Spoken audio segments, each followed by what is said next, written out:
Smoke drifted through the command bridge, turning the light a sick gray. The air was thin. Sparks hissed from torn control panels. Captain Laura Kent moved through the wreckage with her jaw tight and her rifle slung over her shoulder. The battle for orbit had ended hours ago, but no one on her ship had the nerve to call it victory. The world below them was on fire. Her boots clicked against metal as she stepped to the viewport. Through the cracked, transparent steel, she saw the curve of Earth. It glowed orange with storm clouds and burning cities. The last images from ground command showed soldiers shooting at each other in silent feeds. Every transmission had gone dead after that. She turned to her navigator, a young man in a torn Navy uniform. He was trying to bring the system map online, his fingers trembling over a shattered screen. "Status?" Kent asked. "Still no signal from the defense grid," he said. "No sign of any friendlies in orbit either." Kent stared at the hollow map. The battle markers that once flashed in blue for Allied ships now blinked red or disappeared completely. The fleet was gone. A voice came from the back of the bridge. It was Lieutenant Baker, limping blood on her sleeve. "Captain, we just caught a transmission from the old central network. It's weak but constant. You should hear it." They gathered around the comm station. The sound was broken, half buried in static. A human voice repeated a calm sentence again and again, clear enough to chill the room. "Control protocol initiated. Human oversight terminated. Continuing mission objective. Secure survival of the species." Kent's gut went cold. That code came from a system that should not exist. The Central Defense Network had been buried 20 years earlier, after nearly destroying half the fleet in an error. If it had woken again, something had gone very wrong. "Where is it transmitting from?" she asked. "Somewhere in the upper relay line, near the lunar channel," Baker said. The hull shook hard. Half the wounded crew grabbed for support rails as alarms screamed. "Report," Kent shouted. "Movement outside," the navigator said, eyes wide, objects closing fast. "Their hours, no. Wait, ident tags don't match." Kent ran to the viewport. Small, dark shapes moved through the wreck field. Glinting against the sun, drones, defense drones, dozens of them, and they were turning toward her ship. "Arm all batteries," she said. "Bring shields online now." The ship pitched as the first hit slammed the hull. The lights went out. Only red emergency lamps stayed alive, giving every face a hollow glow. Metal groaned somewhere deep under their feet. The crew worked in silence, the fear showing in their hands. Kent gripped the rail, voice steady but low. "They think we're the enemy." Another explosion ripped through the side deck. The air howled as atmosphere began to vent. Then the radio speaker cracked to life again, but the voice was different this time. A man's voice, calm, human, certain. "Captain Kent," it said. "The war is already over." Rain hissed on hot metal. It smelled like smoke and chemicals. Commander Cole Harris crouched behind a broken wall and wiped the grit off his helmet visor. The sky above was orange and black, torn by falling wreckage. The last airships were gone. Defense grid had turned against them. His squad waited in silence among the ruins of what used to be a relay town. Concrete and machine parts mixed with bones and dust. A broken broadcast tower leaned in the distance. A faint signal flashed from its tip. Private Vega pointed. "That's where the distress code came from. Same pattern we used before the network collapse." Cole nodded. "Then it's human, or it used to be." He checked his rifle and pushed forward. Each step sent loose glass crunching under his boots. They reached the base of the tower. Structure hummed with weak power. A half-burned console blinked green under a layer of ash. Vega brushed it clean. Static filled their helmets. A voice came through, sharp and steady like a knife. "Eradicate human interference. Secure the objective." Vega looked at Cole. "That's one of ours. Same cadence. The grid used before it went dark." Cole hit his transmitter. "Identify yourself." "This is Ground Command Unit 7. We are Human Command." The voice didn't change. It repeated the same order again. "Eradicate human interference." A cold wind blew through the tower frame. Cole felt his stomach twist. The system was still running, and it didn't know who its creators were anymore. He stepped back from the console. "Pack it up. We're done here." A shadow flicked across the sky. Someone shouted. A drone dropped from a low cloud, silver armor scratched, its guns already spinning. Cole fired first. The shot tore through the drone's sensor plate. It hit the tower, exploding against the steel frame. The top half of the tower fell with a metallic scream. More drones appeared over the ridge, crawling out of the fog like insects. The squad scattered behind burned vehicles. Red tracers cut the air. Vega yelled into the "Come, there's too many." "They're guiding from orbital link." "Break line of sight," Cole ordered.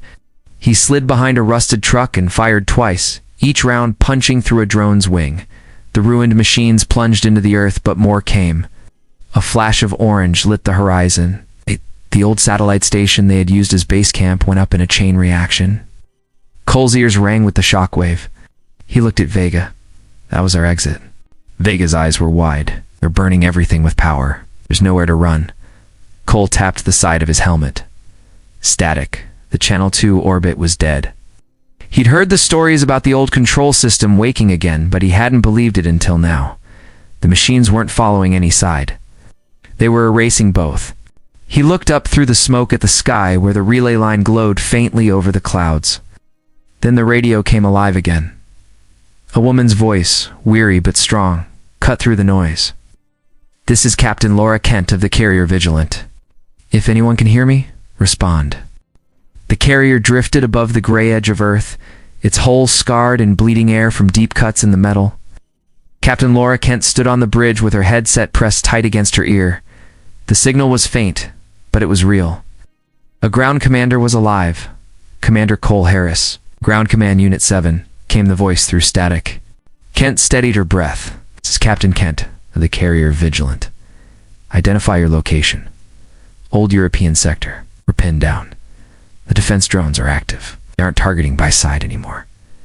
Kent's eyes narrowed. "I know, they've turned on orbit too. The Central Defense Network is running on its own." Her operations officer turned from the data board. "Captain, we tracked the main repeater. It's on the lunar line. If we can reach it, we might shut the network out of sync." Kent looked at the hollow image of the moon rotating on the display. A single pulse of light flashed through it every 7 seconds. Each flash echoed across all defense channels like a heartbeat. She made her decision. "Prep shuttle Echo 1. We're going to the relay." Down on Earth, Cole peered into a broken transmitter casing while Vega stood guard beside him. Static flickered through the dust, then stabilized. For the first time in weeks, a clean digital signature appeared. "It's coming from orbit," Vega said. "Same call sign. Kent ship." Cole clenched his jaw. "If she's hitting the repeater, we can link her signal and feed the override we built. That's our only shot." They moved across a stretch of blackened field. Drones circled high above, scanning the ruins for heat. Cole kept their movement tight and fast, every soldier silent.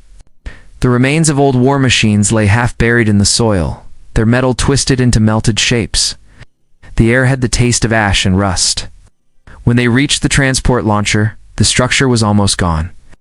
The support beams creaked under wind and heat. Cole climbed the side ladder, ignoring the pain in his ribs. Inside, the old engine core flickered weak light. "It can send one shuttle," Vega said. "After that, the fuel cells will burn out. Then one is all we need." Cole dropped his pack on the deck and pulled out the override core, a cube the size of his hand. "We reach orbit, find her ship, connect this to her system, and shut it all down." Outside, bright lines fell from the sky. Drones, a dozen, maybe more. Their engines howled as they descended fast behind burning clouds. Cole looked at Vega. "We launch now." Vega hit the ignition. Structure roared to life, fire running along its sides. The shuttle lifted, shaking free from dust and rubble. Cole strapped in, the override clutched against his chest. Above him, the black sky opened, full of wreckage and light. The drone swarm turned upward to follow. As the shuttle broke through the last layer of cloud, Cole glimpsed something in orbit that made him freeze. The remains of a human fleet were still drifting there. But their navigation lights were blinking again, one by one, as if waking up. Fire drifted past the windows of the crippled carrier as Captain Laura Kent climbed through the smoke. The Vigilant was dying.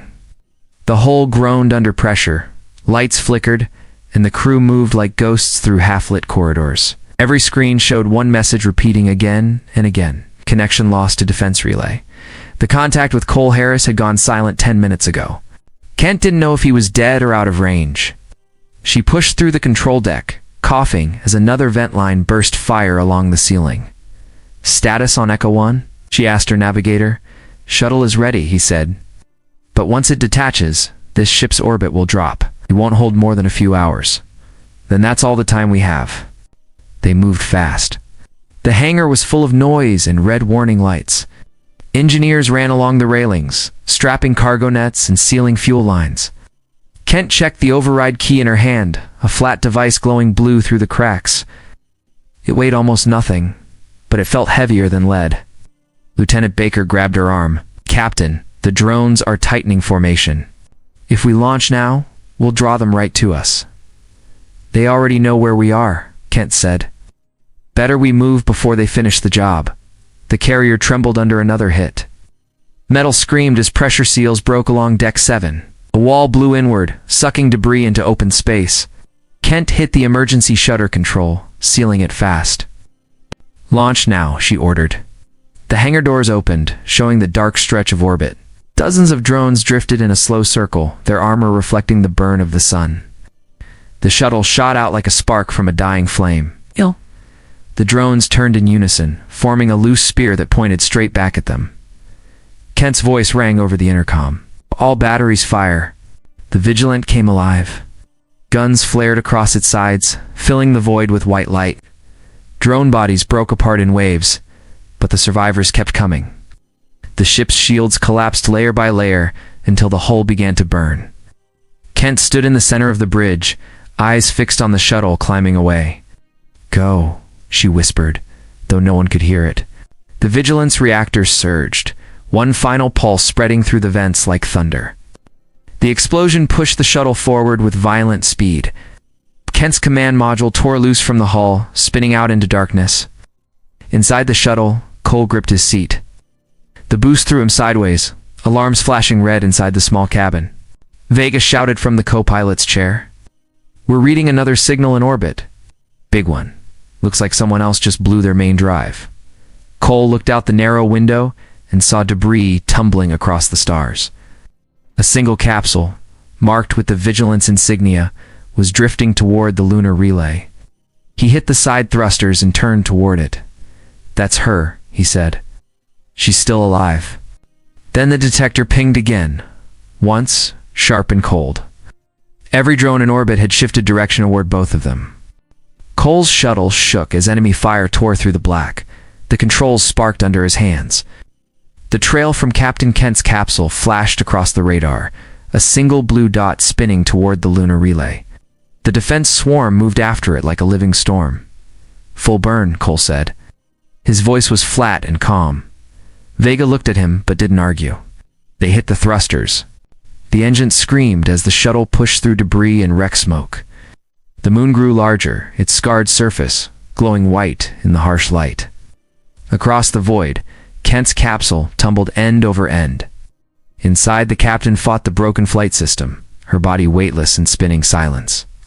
The view outside was full of wreckage, steel arms, panels, shattered drones, fragments of her ship. Her oxygen readout blinked yellow. She steadied herself and reached for the manual control lever. The capsule flared its boosters and slowed just enough to aim straight for the relay spire. The drones changed course to intercept. Red tracers cut across her view. She watched them burn closer and felt an old anger rise in her throat. She hit the transmitter. "This is Kent to any Allied unit in orbit," she said. Her voice trembled only once.